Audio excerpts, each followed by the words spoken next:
Welcome back to the Aliens and Cowboys podcast. I'm here with Garrett and Joe. Hey, guys. Hey, guys.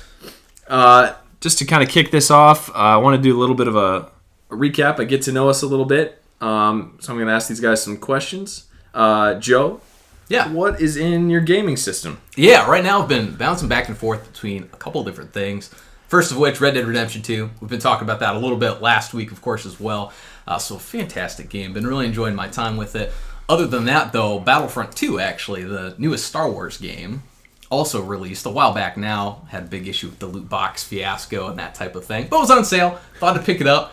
It's pretty fun. It definitely immerses you in the Star Wars universe, but haven't picked up too much of it yet just because the Red Dead taking up so much of my time. Awesome. Yeah. Garrett, what TV shows or movies are on your radar here coming up? I've been actually waiting for True Detective Season 3. Nice. I think that's going to be a great kind of sequel to the first two seasons. If you haven't seen either of those, check it out. That's good. I still have to finish the show Longmire. It's on Netflix. It's a cowboy western. If you haven't seen that, I highly recommend it. It's got a good cast. And then, obviously, for movies, I was really excited. Netflix put the Mummy series, starring Brendan Fraser. I haven't seen that for a while. And one of the shocking things was Jenny, my fiance, found out she's a big fan of that movie. And I didn't even know she knew anything about the Mummy, but she really enjoyed it. So I was very pleasantly surprised. We actually watched the first one the other day, and I plan to keep watching them. Also, Indiana Jones is on there. Also true, yeah. Also, which is really good. Classic. Really good. Can really get the adventuring spirit through Netflix right now. That's right. For sure. Moving on, just quickly on to our next category. We like to do a little bit of fan feedback, so you guys get some credit for just kind of letting us know where we're wrong or things that we can improve upon here. But Garrett, you want to talk to us a little bit more about what we saw? Yeah, I had some good feedback. Most important feedback actually came from Nate's wife, and she decided to let me know. She called BS on our last episode. She would like all the listeners to know that the N64s in both Nate and mine's family belong to the women of the house and not to us, and that they, in fact, own both GoldenEye copies, and that Nate and I do not own either. I guess it's one of those things where what's theirs is theirs, what's yours is theirs too. You know, that they just kind of own everything. Yep. Other feedback I got, one listener brought to the attention of the use of proximity mines and how important that was for a weapon, and I thought he was 100% right. We did not lend as much credibility to proximity mines that should have been. I personally enjoyed proximity mines, specifically in the level of the facility. Yes. And it made it almost to the point where you could mine the starting location. This is probably the lack of AI for the game to randomize where you would spawn. You could literally spawn in the same spot, so you could mine about 6 or 7 different locations. So if you were to kill somebody, chances are you could rally off like kind of a string of 3 to 4 straight deaths in your favor. Kind of cheating, right? Yeah. One listener told me that strategic screen peeping is not screen peeping; it's strategic screen peeping. Everybody has that strategy. And then one listener brought back for Halo. He advised that the idea that quality of play changes when a character could not get to the weapon that they wanted, and how in multiplayer they kind of would just sit around and feel uncomfortable out of the comfort zone of not maybe having a sniper rifle, not having a battle rifle, not having the sword. And then Nate, we talked earlier about how you'd always have that one guy pick up the weapon and go 0 for 16, right? Or take the sniper rifle, Joe, and go start trying to no-scope everybody. Exactly. They just rush the field. That's not how you use it. Yeah. So we had great feedback. We really enjoyed it, you guys, and we look for that every episode, so keep that coming. And then Joe's going to hit us up with a little bit of some things that were updated kind of in pop culture or that happened this past week. Yeah, just a couple different things that were out there in pop culture news, so to speak. Most recently, newer teaser trailer for Captain Marvel. It's actually coming out. I keep forgetting this is releasing within the next couple months. I believe March 8th is the release date for Captain Marvel. So definitely check out the new trailer for that. It looks very interesting. I'm excited to see that one. In some newer Star Wars news, we touched on some of the comics last week as well, with developments in Darth Vader's backstory, which was really cool. Mild spoilers for a recent Obi-Wan comic. And now I'll continue. With that Obi-Wan comic, it actually really shed some unique light on Obi-Wan's kind of struggled to train Anakin, and he feels that he's kind of lost in this process. He wishes Qui-Gon was there for guidance, for example. And there's actually a portion of it that I found most interesting, that he gets called to go on a mission, and he chooses to leave Anakin behind. At least that's what he was going to do. Didn't think Anakin was ready. Yoda comes up, calls him out on it, and says, nah, you really need to take him with you so he can start learning how to be a Jedi. So some cool things in that issue. I definitely recommend you check them out. It's in a series called Age of Republic. This one happened to be Obi-Wan Kenobi, Age of Republic. So definitely give that a look if you haven't yet. Also in some fun Star Wars news, Mark Hamill actually tweeted out some fun trivia. I guess during the original filming of A New Hope, during the Death Star trench run, they actually filmed these scenes, it sounds like in a studio in England, and it was so hot, they actually had some record-setting heat waves there, that the top half of their flight suits, of course you can see on camera, but they just wore shorts instead of the full flight suit. So I guess you have that lovely imagery as next time you're watching the Death Star run, that they're all wearing shorts in their X-Wings. It's pretty great. Kind of reminds me of a Skype interview. Yeah. Just the top half of the suit. Exactly. Just got the shirt and tie going. Nice. Exactly like that. And last thing, this one's a bit older news, but I'm not sure how many of our listeners know. I'm a huge Hellboy fan. So the trailer for the new Hellboy movie did drop, starring David Harbour, of course, not Ron Perlman. That's a whole other podcast in and of itself. I won't get into that. Definitely go check the trailer out. I'm excited for that new Hellboy movie, too. Yeah, I haven't seen it yet. I'll have to catch that. Definitely. All right, well, let's jump into the episode. As the title will imply, we are kind of reviewing the Terminator, the original 1984 Terminator, and we're not doing a scene-by-scene shot, but we're asking some some questions that we'll carry on through other movie reviews, and we'll get through these categories and kind of walk through them with you. But first, I'd like to start off with just kind of a brief synopsis of the movie, and I'm going to assume that you've already seen it, but I'll just give a quick rundown here. It's your typical love story triangle where guy gets a Polaroid picture, travels through time, falls in love with her, then a jealous cybernetic organism also wants her, all to himself. So, no, I'm just kidding. It's actually kind of based on an apocalyptic future where the human race is in an all-out genocidal war with some machines, some AI machines, that are now self-aware and think it's crucial to kill all human life. We find out that the humans are nearing victory, and in a last-ditch effort, the machines send an assassin in the form of the Austrian Oak, Arnold Schwarzenegger, to come kill the mother of the leader of the human resistance. So that leader, being John Connor, sends a soldier, Kyle Reese, to save his mother, and in a sense himself in the process. Mm-hmm. So guys, first thoughts on rewatching the movie? Overall, this was great to rewatch. I hadn't seen this in years. Same here. It'd been quite some time, so it was really fun to revisit that and watch it. Something that really stuck out to me still were the practical effects, specifically at the very end. I love the stop motion that they used. That really stood out to me. I love that portion of the movie. But overall, just a great kind of sci-fi, almost horror movie in a little bit. It's definitely got some of those horror tropes in there too. Yeah, it's definitely a slasher film in its own right. Just kind of doesn't have a guy with a knife. Obviously a big machine cyborg with guns.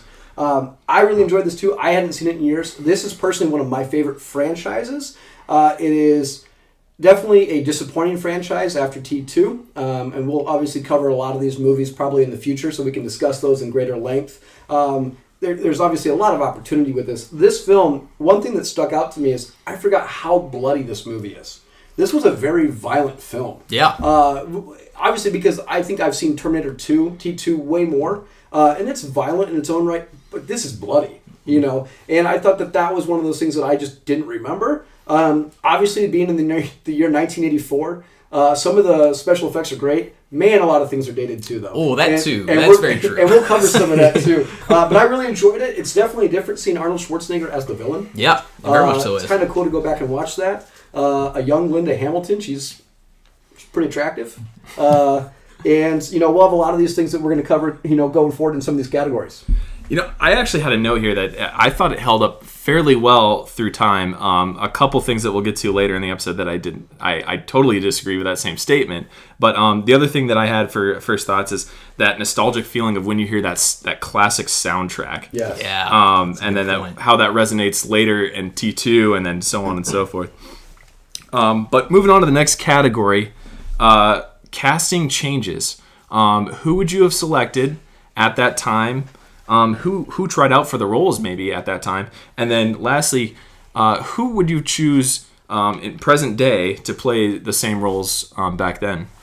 So I'll take this one to start. One of the biggest glaring could have been casting changes was the idea that James Cameron didn't want Arnold Schwarzenegger to play the Terminator. And in fact, he originally tried out for Kyle Reese. And the idea that Cameron didn't like was that he would have had to have a bigger Terminator if Arnold Schwarzenegger played Kyle Reese, and he couldn't stomach that. He couldn't figure out how he could get a bigger tank-like person. Mm-hmm. But he actually... I mean, a bigger guy than 7-time Olympian winner. Yeah. He could have Arnold gone height, right? Bigger, taller, maybe not bigger. But what was kind of interesting was some of the other casting ideas. Instead of Schwarzenegger, you obviously had Stallone. There was O.J. Simpson was thought of. And then Lance Henriksen, who is actually in the film as a police detective, who later go on to be Bishop in the Aliens franchise. He was originally cast supposedly to be a Terminator as well. Which we can go further. Joe, what do you think about this? Yeah, absolutely. I think it's always really interesting to see those what-if scenarios from who could have been cast, because it would change the entire outlook of the movie in a way. I mean, obviously you'd have the same plot, but would the Terminator have the same kind of menacing, imposing stature that it does if it hadn't been Arnold that was cast in that role? Yeah. So I love hearing about those things. Some of the just what-if castings, like I don't think these people were ever even considered to do it, but big Kurt Russell fan. I thought it would have been kind of cool. What if Kurt Russell, specifically as Kyle Reese, I would have loved to see him take on that role. I think he would have done a great job with it. And he was coming off of Escape from New York at the time. So he was, it wasn't like he was a nobody at the time. He was having a successful career. I mean, John Carpenter, Escape from New York. Mm-hmm. Cameron said that John Carpenter's Halloween was a, kind of a movie he used as how should I say, as a basis for the Terminator, as a slasher film that we mentioned earlier, this horror style. Yeah. That would have been an interesting take. Definitely. I agree. And something else, Garrett, you had brought this up actually, was the idea, obviously she's an alien, but Sigourney Weaver as Sarah Connor. Right. Very shocked because she goes on to be with James Cameron in Aliens, right? Avatar with James Cameron, right? She goes on to some of these bigger films with his. But one thing Nate and I discussed the other night, because we watched this together, was Nate brought the idea of you could have cast anybody as the Terminator because the purpose was you don't need the Terminator to be a muscle-bound guy. Right. So Nate, go ahead and expand on that. Well, I mean, okay, so physically, if we're getting into the nitpicky part of the sci-fi portion, like his strength doesn't come from his size and his muscles. That's just all a facade at that point. So all of that is coming from the machinery underneath. So, but from a psychological standpoint, and as human beings watching the movie, it fits perfectly because you are intimidated by someone of that size and stature. But realistically, I think it doesn't make a whole lot of sense physically as a part of that movie. But I agree, and he brings up a good point because if you think about T2 and T3, the Terminators aren't big muscle bound figures, right? You have the T-1000, which is much smaller. I think they even compare them as a tank versus like a Ferrari, like a sports car, right? And then the T-3 obviously was a female, clearly not the same size as Arnold Schwarzenegger. And then going forward, obviously with Salvation, you had Sam Worthington kind of as a stand-in for the Terminator, and then you had obviously. I think it's Jason Clarke. I might butcher his name. Jason Clarke in Genesis was kind of a stand-in for a Terminator as well. Not big people, right? And I think that's something important that But again, we also spoke to how the Terminator has to be menacing to the audience. So you have to have this big, imposing figure because if not, then you're not scared, right? Exactly. Michael's big. Jason's big, right? These are big figures in slasher films. Yep. You have to have this Terminator be this imposing figure, or it doesn't have that same. Oh my God, he's coming after me. Yeah, and I think that's crucial to the first Terminator especially. I would say that after that, they went a little bit more of the action route. They leaned more into the action side of things, whereas that first Terminator, just as we've addressed, has got that horror element to it. That's a great comparison to Jason and those horror movie villains as well. And maybe to tie back to one of your previous points, Garrett, about that being, a horror film and seeing how bloody that was, that fits perfectly in tone with what they were going for with this movie as opposed to maybe the later sequels to this. Sure.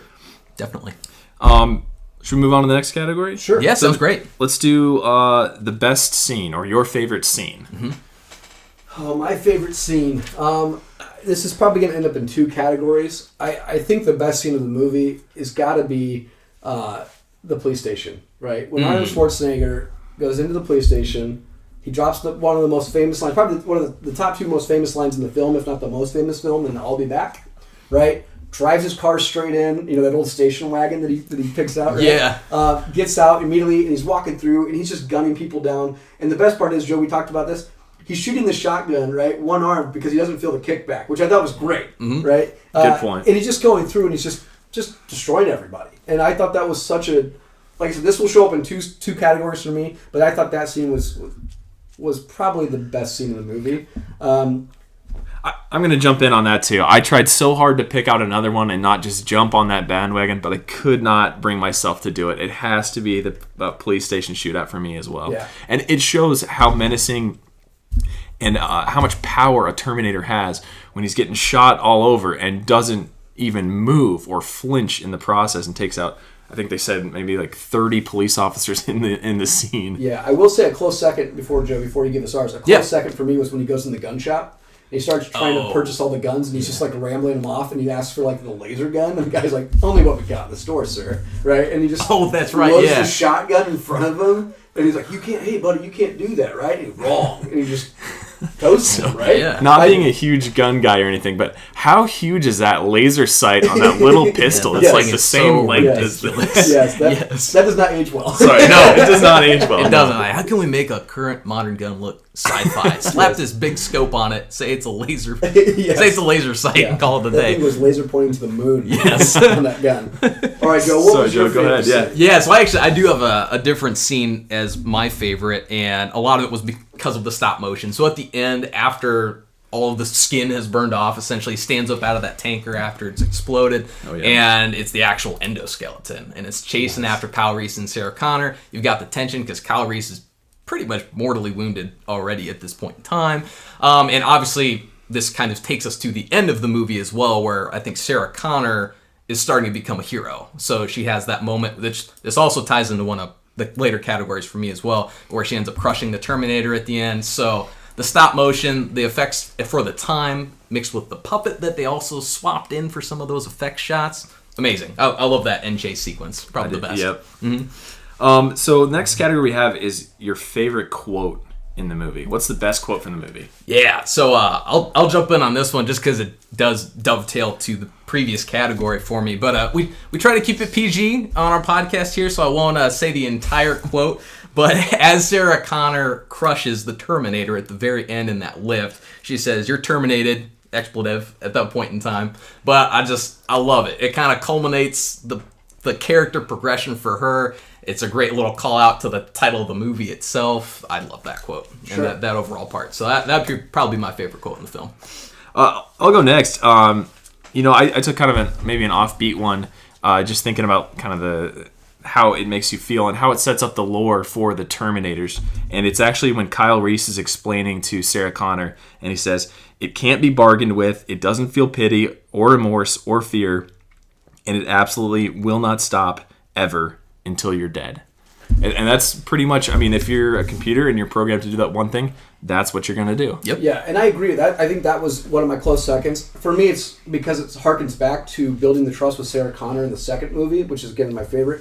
It's Come With Me If You Want to Live. Nice, right? yeah. I think that is such symbolic to the film of Kyle Reese's mission, and I think that, obviously, John programming that quote, however they figure out how to have the Terminator in the second one, Uncle Bob, as they call him, right? If you're a fan of the movie, make that statement to her for her to know, hey, this is okay. You can come with me. But I agree. I think both quotes are great, especially you're terminated, obviously, and Kyle Reese was great.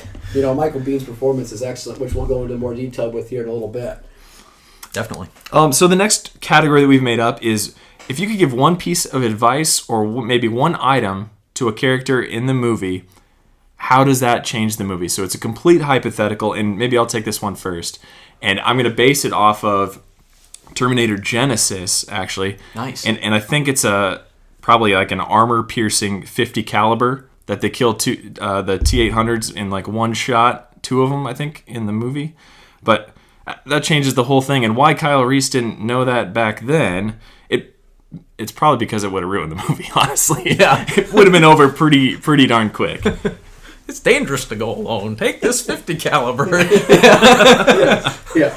Joe, what's your gift you'd give or advice? Yeah, mine's actually advice, and it also would maybe ruin the trajectory of the movie. Yeah. But so Peter Silberman, I believe is his name. He's the psychologist essentially. Yes. So he goes in. He's kind of profiling Kyle Reese. Yes. Maybe nudge him in the right direction. That hey, maybe this guy's telling the truth. Why don't you consult with Sarah Connor about this a little more and get her take on this and actually take things a little bit more seriously? So that's probably what I would advise Dr. Silberman there. Sounds like a poor psychologist not to review both sides of the story there and try to figure things out. I think one of the best scenes in the movie though is when they're replaying his interview in front of Sarah Connor. In front of Sarah Connor. And him and Lance Henriksen are laughing about it. He's like, oh yeah, I could make a career on this guy, right? Yeah. I think that's one of the better scenes in the film. It's just so crazy they take her in there to witness this. Like, she's clearly traumatized after all this, and they're just playing it back in front of her. Yeah. Not that the character I'm going to gift needs any more advantage, but I think it would be really important if the Terminator had a photo of Sarah Connor. I think that... Maybe a plot hole there a little bit? Yeah, well, the idea that he doesn't know who she is, and I get that they do mention in the movie that a lot of the records of John Connor's mom were destroyed. That's true. And I really, it's kind of a great difference between the 84 version and what will happen like in T3 as the internet had progressed, right? Since the internet wasn't around in like 91 for T2. The fact that when the T3, I think it's the Terminatrix or whatever, Terminex, whatever it is, when she shows up, she just knows where people are at. TX, yeah. Right? Yeah. And she's able to like kind of hack into things. The idea of the Terminator going through the phone book and going down the line, Sarah Connor systematically killing. Yeah, kids aren't going to know how to do that anymore. Yeah. Some of our people might even ask what a phone book is. Yeah, what is a phone book? It used to show up on your doorstep. Right. Yep. I thought a photo would be great, but one thing I will say is a plot hole. He clearly doesn't know what she looks like, but somehow he does know who she is in Techno Noir, the nightclub. And I didn't understand that. They don't show any knowledge or scene where he sees a photo of her or he knows who she is. So I don't know why they just went ahead with he doesn't recognize her to the point where when he's knocking on doors of other Sarah Connors, he just shoots them because he thinks that they're them. He just systematically is killing them all. When he comes to this last Sarah Connor, how does he know it's her when she's sitting in the middle of a club? And that's probably a plot hole, it's whatever, but there was just no... Did I miss something in that portion? Because he goes to the house and he kills the girlfriend and her boyfriend. Yes. Mm-hmm. Does he not think it's mission accomplished at that point, or no? Because is there a phone call? The voicemail says Sarah Connor's at Techno Noir, but the idea was he has not seen her yet because if he did know what she looked like, there would be no reason to kill the other Sarah Connors. That's a good point. So does anyone yell out in the club, Sarah? No, I don't think so. And I think that's just simply a continuity error. But I think so. He just points a pistol at a random blonde chick sitting at a table. Yeah, says, that could be her. I guess I see that. I'd have to go back and rewatch again. I wonder if there's a photo, just a blink and you'll miss it moment of like the roommate and Sarah Connor together or something. But not that you see that the Terminator sees them. Yeah, that's true. Right? That's true. Because he's just going down, and that's why he ends up at the residence thinking it's Sarah Connor. Mm-hmm. And then obviously the voicemail is left, and it turns out Sarah Connor's at Techno Noir, and he goes there. So again, I would just simply gift him a photo because he would need that. Yep. Whereas in the second one, she's obviously locked up. They know where she's at by then.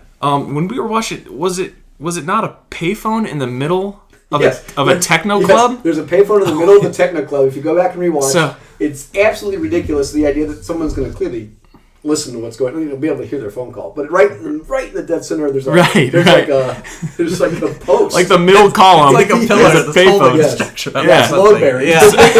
So that's something that probably won't age well either. Because when was the last time you saw a payphone? Right. Yeah, that's true. But okay, all right, should we move on to the next topic? Sure. Yeah, that sounds good. Okay, so this is going to be the most cowboy-ish scene, which is pretty much the most badass scene that you can think of from your standpoint. Sure. Yeah. And I'll just go first because I already tackled this one. For me, this is where that category comes in of Arnold Schwarzenegger going right into the police station. I thought one of the things that was kind of also cowboyish on this episode was when clearly everybody's getting shot.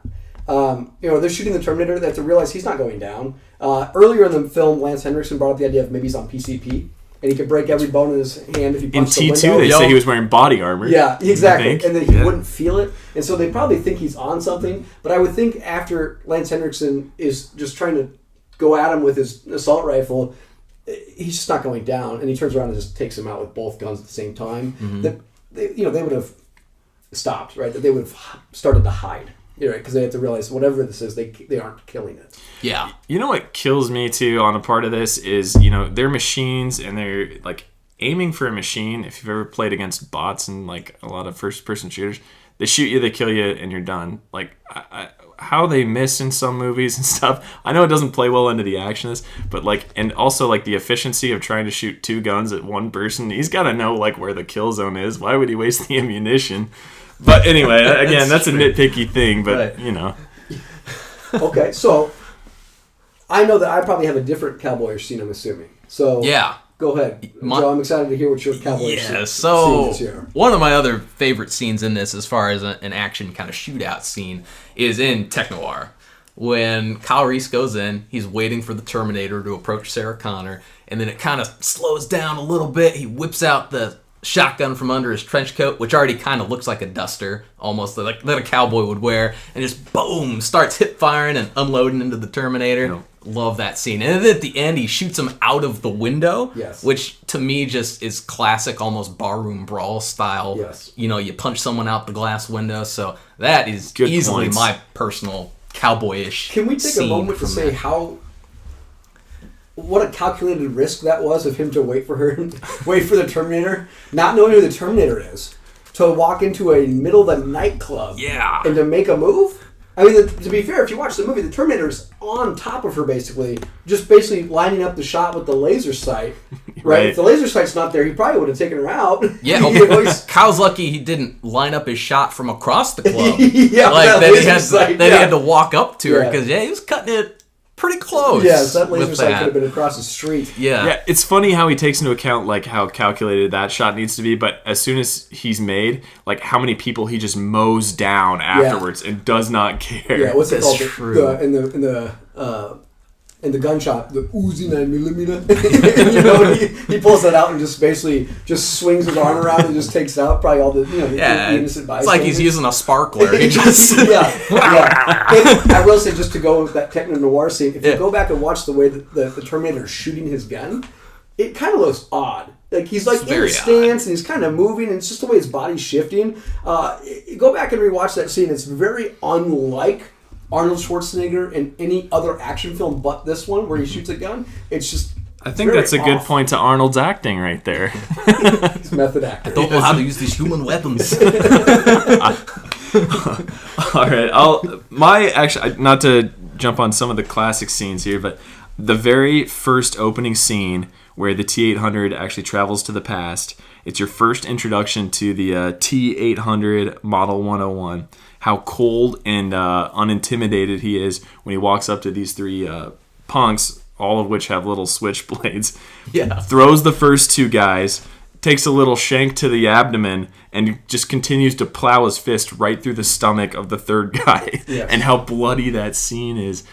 That kind of shocked me because I did not remember that at all. But that was kind of the most cowboyish thing. Let's say R.I.P. Bill Paxton too. Right? Yep. Bill Paxton there. A little sighting there. Yep.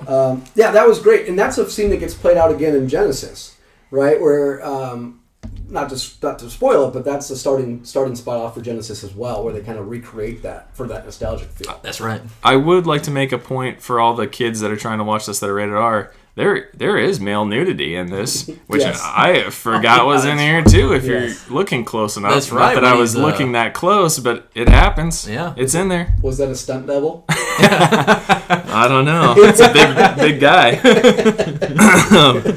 All right. Next category: what does or does not age well with a 1984 film? Yeah. Okay, I I like want to this take this category. first because You I go think for it. one thing that doesn't age well, at the beginning of the movie, the depiction of L.A. is riddled with garbage.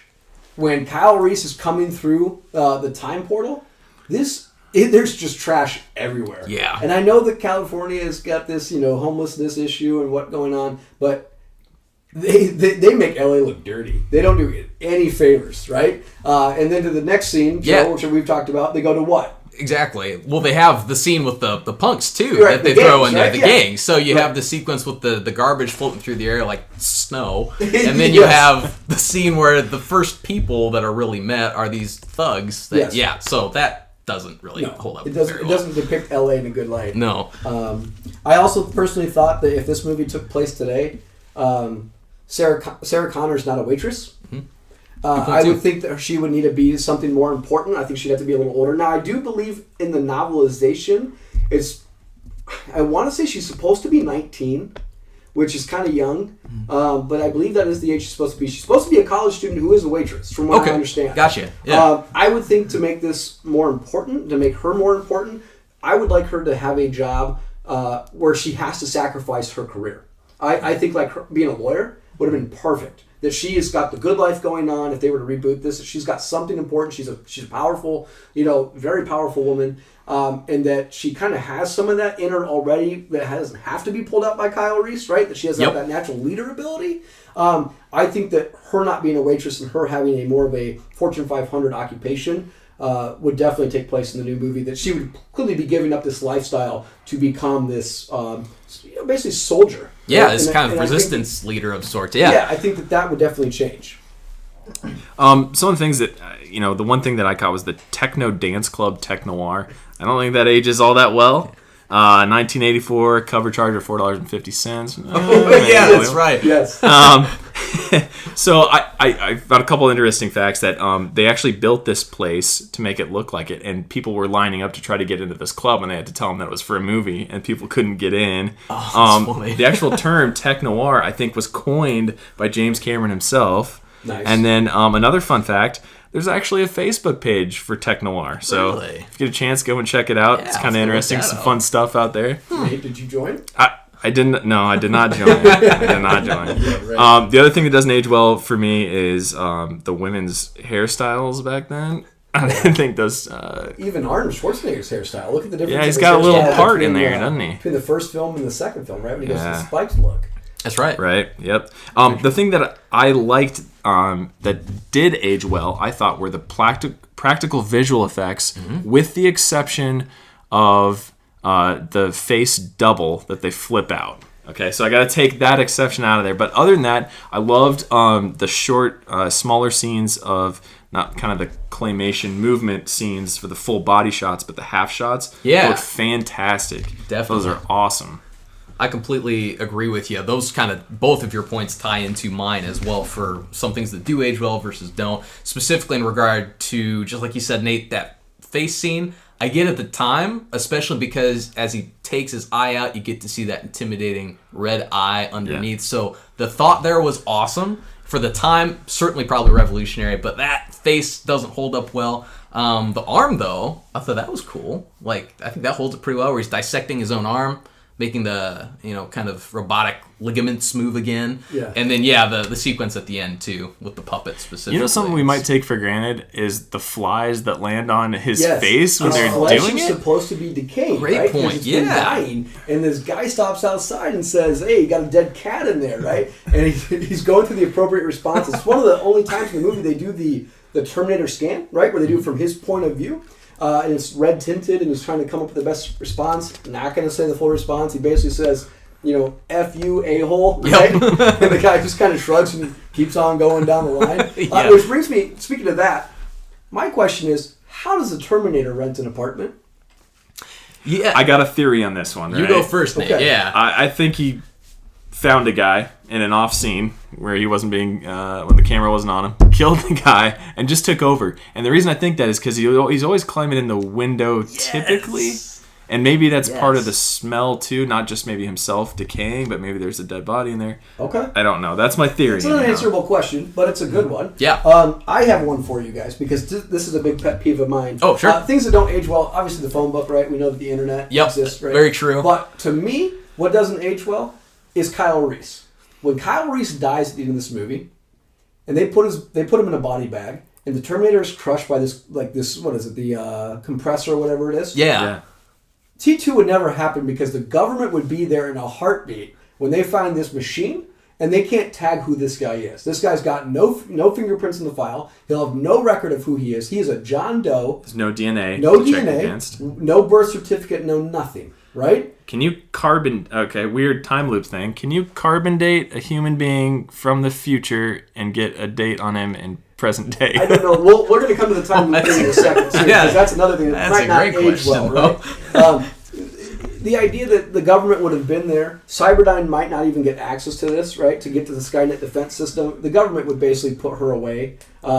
She's locked up already. They already have this. They're going to already have this technology at the end. Judgment Day is happening, right? Skynet's going to become self-aware. That's kind of a thing I have with this, that they wouldn't just let her go to Mexico, right? Mm-hmm. That they're going to find this machine. They're not just going to give this evidence away, right? This technology. They're going to produce this. I think the time jumping doesn't age well. So let me ask you guys this.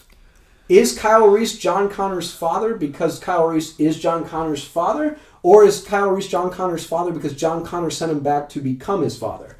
And what I mean by that is, in timeline 1, would Kyle Reese have met Sarah Connor in any other way and fell in love, or at least had a child, and basically created John Connor?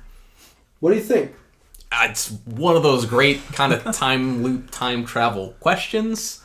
And looking at it as the movie presents the evidence, if Kyle Reese hadn't traveled back in time, met Sarah Connor, obviously you'd never have John Connor as a result of that. But flash forward, and obviously John Connor's sending Kyle Reese back.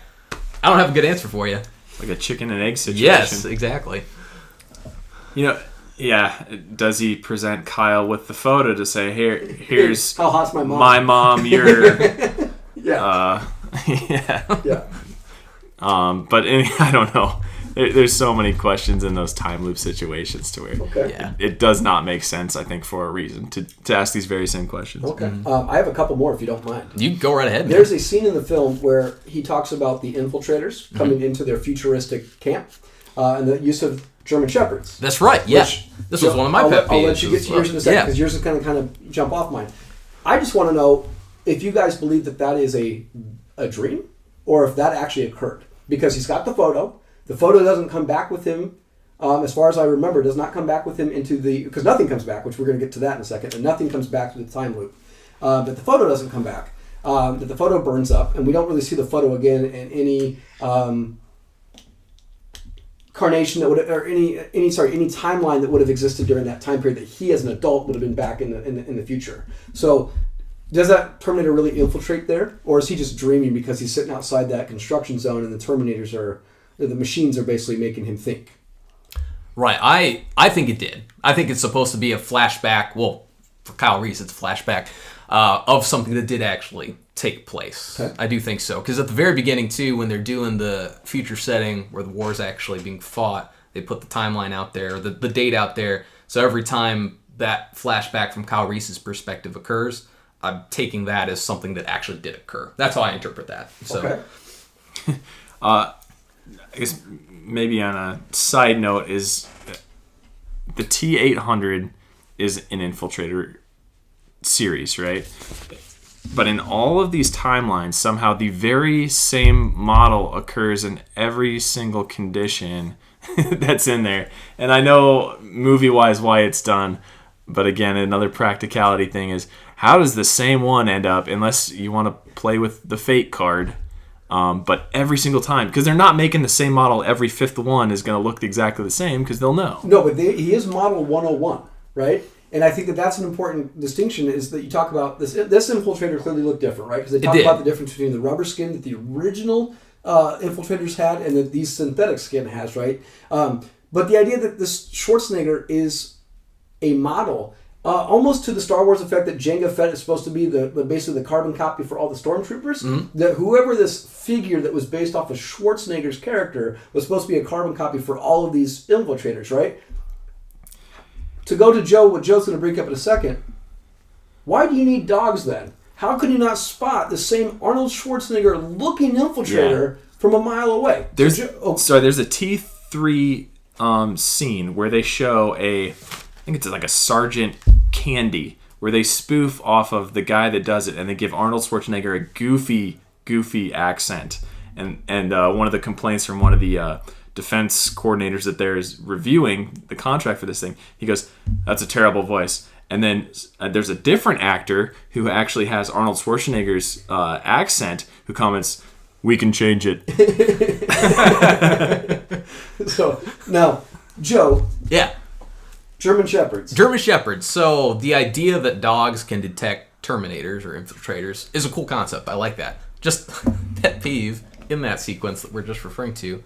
Why do you have your dogs inside the checkpoint? Why would you not have them outside? I get that Terminators are so strong. Maybe it wouldn't have ended up making much of a difference, but still, your security checkpoint is inside your hideout. Yeah. That seems like a probably faulty. That's like letting people in and then doing the metal detection. Yeah. Afterwards. Exactly. To be fair, as somebody who owns a German Shepherd that barks at anything that moves, if you put it outside, you might give away said location because that German Shepherd is going to go ballistic on anything it sees, right? Very Even if true. it's there or not, right? Right. I think but a fair point, right? That by the time that Terminator is there and they bark at it, it kills everybody. Yeah, he's inside their base. It's too late, really. Yeah, and the German Shepherd makes an appearance quite a few times, right? At the hotel room in Bear Lake, or Bear Lake, wherever they go to stay right before they have the final scene. Mm-hmm. She has a German Shepherd in her Jeep at the end of the movie, going into Mexico. And in T2, Edward Furlong has a German Shepherd as well that's going ballistic when the T-1000 has carbon copied his, as they would say, his mom. And Edward Furlong, she's not my mother, Todd. Right? Was it Wolfie? Yeah, Wolfie. Yeah. But yeah, German Shepherds do play a key part, which is great, but they bark at everything. Yeah, fair point. Anything we want to touch on before we move on? I did have something to touch on. The idea of the time jump coming in naked, not being able to bring back anything synthetic. Although I do believe the skin itself is synthetic. They say they grow it. So I'm going to assume it's organic in nature. I think they kind of allude to that in the movie somehow. And I think, maybe it has a shelf life too, and that's why he's starting to get like gangrene towards the end of the movie. He's only got a certain period of time, but I don't know. I don't know if that fits the lore like continuing on in some of the other series or not, but I think I only have two more maybe more what if questions. Say the Terminator wins. Say the Terminator kills Sarah Connor, Kyle Reese. Then what? Because it can't get back. We acknowledge through Kyle Reese's comments that the time loop is closed, that the Terminator came back, they sent Kyle Reese back. Yep. Well, which is interesting too, because in all the iterations of the movies when they send something back, they always find this time machine in both futuristic settings, although we don't ever see them except for the Genesis, that they find that time machine. So we assume that Skynet had just sent the Terminator back, but we really don't have any idea of how long the Terminator's been here. We just assume that because the movie's showing us that the Terminator comes in and then right away said either Kyle Reese comes back or the T-800 comes back in the second one right away as well. Because are we supposed to assume that because in the future the forces are attacking this base, this Skynet gets scared and sends this machine in as a last-ditch effort to alter the timeline? And so when they finally conquered that base, they're able to find that material, realize it was just used, and then send back their own to the same date? Because that's a continuity error in my point. How do they know where to send it? And we're just assuming they send them back to back. You go, we'll go. You go, we'll go. That doesn't sound like something that in a futuristic war is taking place here. So is it possible the Terminator is actually in these locations for a longer period of time than say the hero is? That's a great point to bring up. I think that it's certainly within the realm of possibility. We're talking about time travel. Yes. So anything's really on the table in terms of how that situation would play out. What do you think, Nate? I think of one singular timeline. So, I'm assuming the machines in the future say, all right, our T-800 screwed up back in the past because nothing has changed. So then they build another facility, another time machine, then they send another one back with their better technology. That one screws up. How are they getting the feedback to know that things haven't changed or aren't changing for them in the future? Right. What they're doing is altering the future of another timeline, which doesn't affect them ultimately. Which is why this being one of my favorite franchises hurts, because there is such a world to build here that through the TV show that they tried, through these movies that they did the trilogy, then they tried to start and stop another trilogy, and then tried to start and stop another trilogy. It's really, nobody really knows what canon is. Like, how do you define canon now? Yeah. Does salvation exist in the timeline, right? Does Genesis exist in this timeline? Because they really mess with it in Genesis. That there's a world to build that really needs to tighten up, right? Tighten up the storyline, tighten up the canon, and come up with that. What timeline do we exist in? And are we altering this every time we go back? Yeah. And my final one is, they try to strike at her in 1. They try to strike at him in 2. They try to strike at his wife in 3. Why not go back further? Right? I mean, obviously we know that the audience would have had to have been smart enough to be like, why don't you just go back 10 extra generations, right? Why go back to a time period where something itself could have possibly... I mean, can you imagine a Terminator going back to like 1500s to take out whatever character was part of her family then? I mean... Yeah, not knowing the repercussions of what they're doing anyway, why does it matter who you're taking out in that lineage? Unless... Okay, so maybe I solved my own question here. Is because the records only go back and they only know John Connor and then Sarah Connor. Yeah, and it probably is because they do mention that a lot of her records are destroyed, so you'd have to admit that a lot of that. But you know what, though? Maybe, but Sarah Connor's mom gets killed in this movie. Oh, because he calls from the phone. Because he calls from the phone. And yeah. He's so they've got to be able to at least know who her mother is, unless the Terminator just simply found out who her mother was here. I think he might have done that, actually, Okay. now that we're talking about it again, because I think he's tipped off to where the mother might be. So he only, I think, realizes that after he's traveled back to this moment in time and is able to track her down. I think. No, right. I mean, these are my impression these of are how that- unanswerable questions. Right. These are just comments to have on the debate of the franchise. And I was just bring something up too, is the entire premise from the machine's perspective kind of irrelevant in a way, because there's got to be someone, in theory, that would rise up instead of John Connor. Like, there's going to be a power vacuum that somebody's going to fill. Somebody's going to fill. Someone's probably going to step up. I get that. Does it kind of ruin the trajectory of the movie if we dissect that too much? Yeah, of course it does a little bit. Right. But there's got to be someone who would step up, right? Somebody who would lead this rebellion against the machines. So Kyle Reese says that they're on the machines are on the brink of losing the war. But how do they continually get new machines back into the past all the time? Unless we're talking about different timelines then too. And that's the thing too. We don't know what the timeline jumps does, because think of the technology as they obviously go through movie to movie. They're increasing the Terminators, right? They go all the way up to T5000, right? You know, with John Connor and the technically who was it? The actual incarnate Skynet, right? In Genesis is technically a Terminator. I think it's a T5000 that can create Terminators of other people. And, you know, through that, I think it's nanosite technology that they use. It basically is a combination of everything that's come before us. How are they losing? First off, how are they losing this war? Right?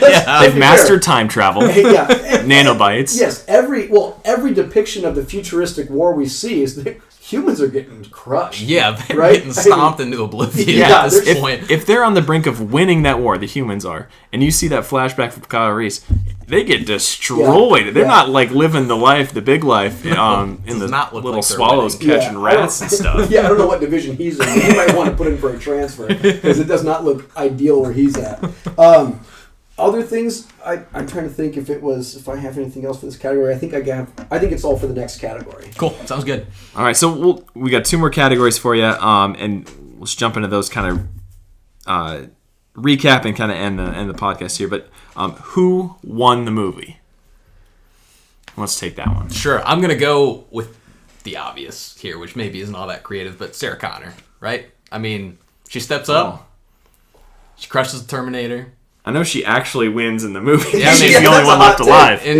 So does she win? Really, Sarah Connor? Yeah. Do you think? And it depends on how literal you want to get with Let's it too. How about this? We'll break it down. We'll do which actor wins it, which character wins it. Mm-hmm. So you saying Sarah Connor and Linda Hamilton wins it, or Sarah Connor wins it? I would say, okay, so if we're breaking it down separately from kind of actor who wins versus the literal character they're playing who wins, I'd say Sarah Connor as the character within the movie who quite literally, I would say, wins by destroying the Terminator.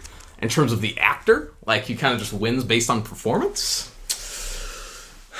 Gosh, I would have to go with Arnold because he's just so iconic in that role. I'm gonna agree. Yeah, I mean, we talked about this before the podcast happened. Arnold Schwarzenegger goes on one of the greatest action hero runs after this movie. He's got Terminator in '84, Commando '85, Raw Deal '87, Running Man '87, Red Heat '88, which if you haven't seen, check that out. Twins '88, Total Recall '90, which will be a future movie review. Kindergarten Cop '90. T2 91, which will for sure be another movie review sometime. Last Action Hero 93, True Lies 94. I mean, as a child, he was my guy. And this character, especially the T2 version of him, I had action figures of him. I had everything about it. I mean, the glasses. I mean, yeah, that's true. The sunglasses. I very really, iconic. really enjoyed the Terminator 2 version of him, but just he was my favorite. He's my favorite actor. I mean, I watched all these movies. I probably have about 80% of these on DVD. These are, great movies. I think he wins it both. I think he wins it both ways. I think his character wins it. It's the most. I mean, the Terminator is one of the most iconic TV or movie characters created. Yeah. My only point to supplement that is if you show a picture of each character, Kyle Reese, Arnold Schwarzenegger as the Terminator, and Linda Hamilton, people are only going to recognize Terminator 9 out of 10 times. That's true. If you put all the pictures of Linda Hamilton up, probably now because you have seen recently. Right. If you hadn't seen the Terminator recently, would you have been able to say that was Linda Hamilton from the Terminator? Yeah, I couldn't guarantee that. No. But I do have a question, and we talked about this briefly. Michael Biehn, why is he not a bigger actor? Okay, because we can talk about why he gets the part in this movie, right? And we even talked about why Linda Hamilton gets the part, right? We kind of surmised that Sigourney Weaver was doing Ghostbusters in '84. Yeah, Ghostbusters, which that's is right. a great movie. He does Terminator in '84. He does Aliens in '86. He does The Abyss in '89, all with James Cameron. He does Navy SEALs in '90. Tombstone '93 as Johnny Ringo. The Madcap, right? Which is just a great movie. And then he does The Rock in '96, which is also another great movie. And he just kind of falls off. He does not have the career he probably should have had. That's a kind of a baffling thought here is Schwarzenegger takes off. I mean, you strap a rocket to him after this movie. Absolutely. He wins this, and I think he only has 18 lines in this movie.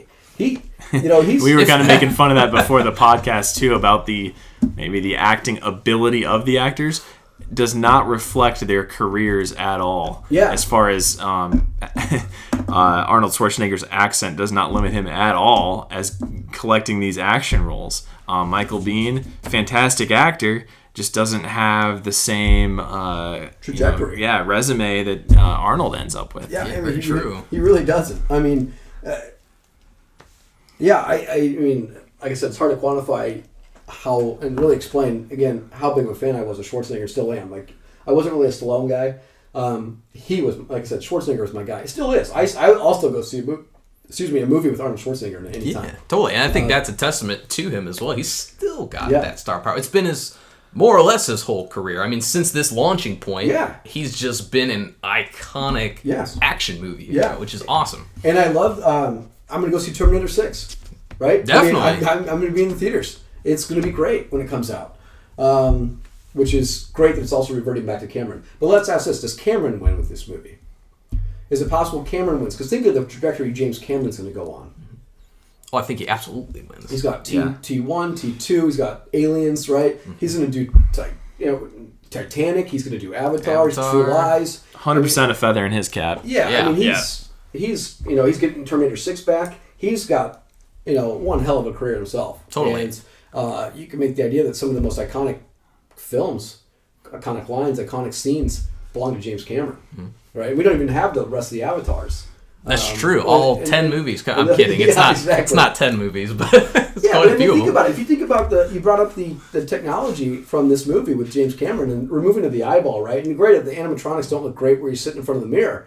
But moving the arm looks good, right? The slow motion you said, or stop motion? Yeah, with the skeleton, stop motion, the puppetry they use, and the live action filming of it as well. Yeah, it's all phenomenal. The graphics in T2, amazing. And they still hold up today. And then, obviously, Titanic what he did. Yeah. But think about Avatar. Avatar's revolutionary too. And I mean, as far as the world he creates these great worlds. And I just hope he comes back to Terminator 6. And I don't know if he's trying to do a standalone film. I don't remember if that was, or this is supposed to spawn a new reboot. Man, I hope he puts it to bed, though. Do a trilogy, get it right, set the canon, and pass the baton. Yes. Right? There's a whole world out there, because this is a precursor to the Matrix. There's no difference between this and the Matrix as far as humans versus machines. Granted, you don't have the jacking in and jacking out of the program, but it's still the kind of the Wachowski sisters, right? Yep. They had to have stolen a lot of the premise from the. I want to say they're brothers, but someone should certainly correct us on that. Right? They have since changed. Yes. Oh, that. Yeah. Thank you for that correction. Yeah. That does not age well. That does not age well, Nate, but we'll correct you. All right, let me change the subject here quick. One of the technologies here, what is going to amaze you in the future? We've seen so many advancements in it. We've seen 3D cameras. What's the next special effect that you can think of that, you would go ooh and ah to? Immersion into that VR, I think, is what they're really trying to do. So while not changing the effects per se, I think they're definitely moving towards a more immersive storytelling experience. Yeah. And they're going to start experimenting more with that VR immersion into the films that we're seeing. So that plays into your VR experience, the last one you explained on the other podcast. That's right, yeah. Which was great. And then maybe Bandersnatch on Netflix, as far as the immersion of actually having an interaction with your viewer that's customary to their experience with that particular movie. Yeah, it's kind of the choose your own adventure style of things, I think, where you can kind of alter how that plays out. Yeah, but let's be fair. Bandersnatch and the choose your own adventure with Terminator doesn't really play out because Judgment Day always happens. Yeah, right? No matter how much the adventure turns out, it seems like Judgment Day can't be stopped. Yeah, you're all traveling to a single point on the map there. Yeah. All right, well let's close it up. Let's do their final kind of category here. Do you reboot the Terminator, or do you provide a new sequel to it? Okay, we know they're providing a new sequel. Right? Yes. And we know they're bringing back Linda Hamilton, and we know they're bringing back Arnold Schwarzenegger, and we know this is supposed to pass the baton. I want, as a fan of this franchise, I want to move out of the movies, and I want to move into TV. I don't know if it's HBO that needs to pick this up, or if it's Netflix, or if it's Amazon. I want a new, updated Sarah Connor Chronicles. I don't care if it's... Actually, to be fair, I want the John Connor story. We've got the Sarah Connor story. We've got the going back in time. I want the war. I want Judgment Day, post-Judgment Day, nukes going off. I want John Connor coming out of the ash, and I want the story to start from there. Nice. I want a TV show. I want a reboot, and I'm trying to think of who I want as characters, because I think that's important when discussing this type of stuff. Obviously, when you talk about a Terminator, Schwarzenegger's old, can't use him. Hemsworth would be great. The Rock would be too obvious. I think he's too charismatic. I don't think he can be as... I agree, I don't think he can pull it off. He's actually got this almost, dare I say, family-friendly vibe thing to him as well, especially with... Love the guy, but God forbid they try to do his little eyebrow raise in one of the... movies. Yeah. And I will say, I like the idea of Emilia Clarke playing Sarah Connor in Genesis. I was really excited for that as a Game of Thrones fan. Yeah. I'm trying to think of who I would want to be a Sarah Connor now. And again, if you're going to do it, she might, you don't necessarily need her in the film. You just need John, so I don't know if you really need Sarah Connor. I'm trying to think of who could play a good John Connor at a age that's believable. I don't know, any thoughts on who you think could be a good John Connor? I mean, again, you need it to be kind of probably a post-high school, right? Because that's when the Judgment Day supposedly happens for him, is post-high school, college years, aged person. Drawing a blank on someone that young that could be an action star and pull their own way. I think that's a difficult casting for anybody to do. It is, because from what we know about John Connor, because I think Kyle Reese also mentions in the first Terminator that it was humanity that was on basically the brink of destruction. It was John Connor that really stepped up. He unified them in this fight against the machines. Okay. So you'd have to find someone that's very charismatic who could fill that role as well. Not sure I have an answer for you right now. Yeah, I don't either. I really enjoyed the Christian Bale casting for John Connor. That movie didn't maybe do as well as they thought, and things happened the way they happened, but I thought that was a good casting for that particular role. Yeah, he's just a different choice, right? As a method actor, he probably really turned into John Connor on set. I think there was even issues on set with that way he is, right? Kind of some of that like Russell Crowe incidents on set of being kind of a jerk. I agree. I don't know. What about you, Joe? You want a reboot or you want a sequel? Yeah, overall, I mean, I agree with you in terms of taking something that could be as epic a backdrop as that war. I think that's a great idea. I'd kind of like to see a reboot out of that. More to your point from earlier, how you were talking about the timelines from the sequels, kind of reboots that they've done since. It's all over the place, like unifying what they want that universe to be, and I think sticking to that vision is hugely important for whatever it is they do next, because we know we're getting the sequel. Right, but what's tough is Arnold Schwarzenegger is symbolic of the entire name, right? Mm-hmm. Take the Rocky franchise. Rocky has gone from Rocky to Creed, but they switched, he's in it, but he's no longer the main character. It's going to be hard, though, but they also changed the name of the movie, right? It's not Rocky anymore, it's Creed now. Yeah. Terminator is Arnold Schwarzenegger. You're going to have a really hard time selling a Terminator movie named Terminator without Schwarzenegger in it. And it's going to be tough for me. It's going to be hard. If he's not in it, it's going to not be the same, right? Yeah. That's going to be hard as a reboot, right? But again, we need it more locked in. Yeah. I don't know, Nate, what do you think? I'm on the new sequel path here. I don't think you can do another reboot as soon as Terminator Genisys was just done, right after Terminator Salvation. But Terminator Genisys was kind of a reboot in its own right.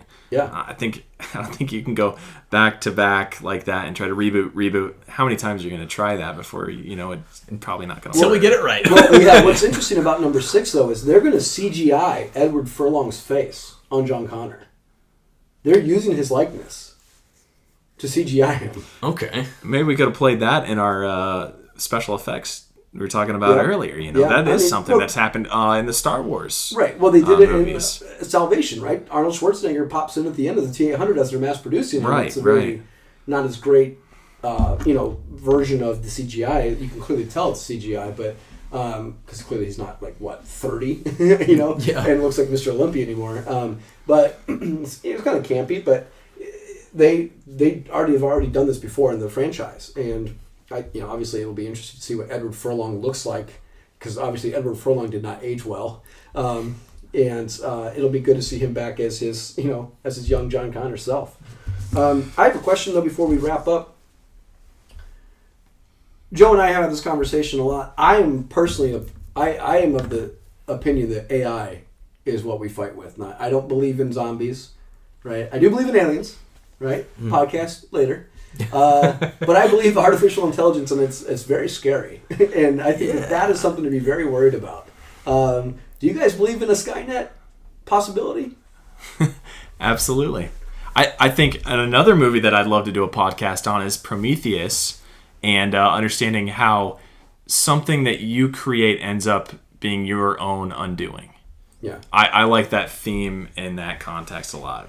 Think of this. I can just imagine, if I had an Alexa device plugged in here and just started giggling right now. Yeah, just how scary that would be. Yeah, we're real. Skynet's real. Yeah, and there are things. I also agree with both of you, by the way. I think of all of these, movie presented apocalypse situations. Rise of the Machines is the most likely to actually happen, and there's all these kind of creepy little things that do occur already, and you can just go out there, read about some of these creepy things about accidentally picking up with the Amazon, for example, Amazon Echo, the Google versions, all that stuff. They record conversations when they're not supposed to. Technically, it's considered to be an accident, the software or the hard drive malfunction. Whatever they throw out there is the excuse. But There's some Or weird it's stuff. considered a feature to try to read your mind and tell you what you're interested in and then market to that Oh, particular interest. The nuke launched, right? Oops. That gets Yeah. an accident. Sorry, guys. So we're going to leave that tonight with you guys for the review. Obviously, when we do movie reviews going forward, we're going to try to use the same model we did tonight of breaking down via the same category, so that way you guys can kind of follow along with us. We are recording every Wednesday night now, so you should expect a podcast brand new every Thursday morning when you wake up. Go out and give us a follow on Twitter, at Alien and Cowboy. Email us feedback, questions, comments, concerns at aliensandcowboys@gmail.com. Give us a rating, subscribe, give us a review. We really enjoy what you guys have to say. We love the listener feedback. Next week, Joe is going to provide us his 5 favorite either remakes or sequels that he would like to have done. He'll break those movies down on what he's looking for in the remake or the sequel, who's going to star in it. And Nate and I will just kind of be here listening, playing off of him, telling him if he's crazy or if that sounds like a great idea. So be there for that. And then for the following week, we're kind of still toying around, but Nate has a kind of a story up, or kind of a, I should say, a episode up his sleeve that we might get to. If not, we'll be back next week and we'll change it on you. Who knows? But next week, Joe's episode comes in. Top 5 remake sequels. Anything else to add, guys? Nope. I think that's perfect. Perfect, guys. See you guys later. Cheers.